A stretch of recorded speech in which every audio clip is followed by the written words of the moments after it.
అది రామాపురం అనే గ్రామం. ఆ గ్రామంలో రామయ్య, సీతమ్మ అనే ఇద్దరు దంపతులు ఉండేవారు. రామయ్య చాలా పిసినారి.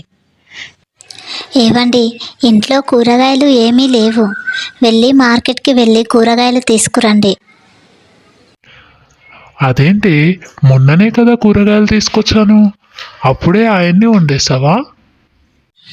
మొన్ననే తెచ్చాను అంటున్నావు, ఎన్ని కూరగాయలు తెచ్చావు? ఒక్క దోసకాయ తెచ్చావు. ఒక్క దోసకాయ ఎన్ని రోజులు ఉండను? మరీ ఇంత పిసినారితనం ఎందుకు నీకు? మన వల్ల బాబు కూడా ఆకలిగా ఉంటున్నాడు.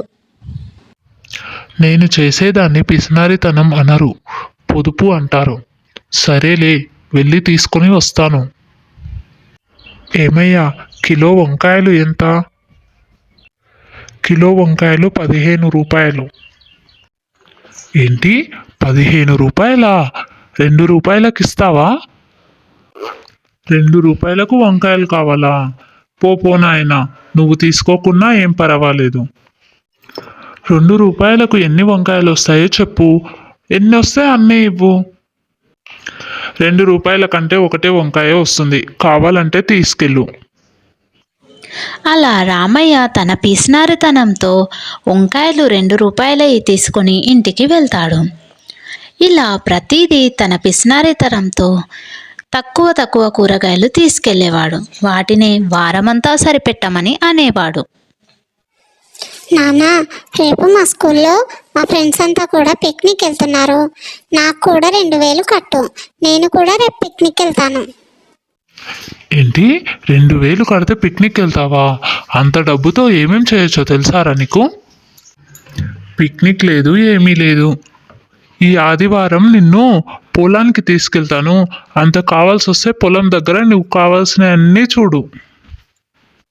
ఏంటి మీరు అలా మాట్లాడతారు? పిల్లాడు పిక్నిక్ వెళ్తానని అంత సరదా పడుతున్నాడు. ఒక 2000 కదా, కట్టొచ్చు కదా. ఏంటి సీతమ్మ, నువ్వు కూడా అలాగే మాట్లాడతావు? 2000, అది 2 రూపాయలు కాదు. అంత ఈజీగా మాట్లాడతావేంటి? నేను కష్టపడేది ఎవరి కోసం? వాడి కోసమే కదా, వాడి ఫ్యూచర్ బాగుండాలనే కదా. ఇప్పుడు అడుగుతున్నది కదా వాడే కదా. వాడికి ఇప్పుడు ఇవ్వలేంది నువ్వు ఫ్యూచర్లో ఏమిస్తావు?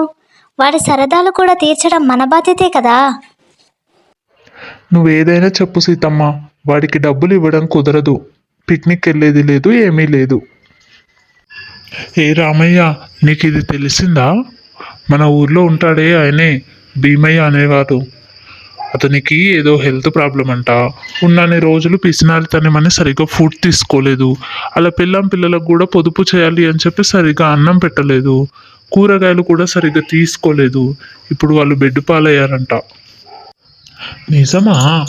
ఇంట్లో సరిగ్గా తిననందుకు అంత ఇబ్బందులు పాలయ్యారు. సరిగ్గా తింటే సరిపోయేది. సీతమ్మ, ఇప్పటి నుంచి ఇంట్లోకి అన్నీ సరిగ్గా తెస్తాను. మనం కడుపు నిండా అన్నం తిందాం. వెనకాల వేసే డబ్బులు వెనకాల వేద్దాం. మనకు కావాల్సిన అవసరాలు కూడా తీర్చుకుందాం. ఇవాళ ఊర్లో భీమయ్య వాళ్ళ ఫ్యామిలీకి అలా అయిందని తెలిసినప్పటి నుంచి నేను కూడా మారాలి అనుకుంటున్నాను. ఇప్పటికైనా మీలా మార్పు వచ్చినందుకు చాలా సంతోషం అండి.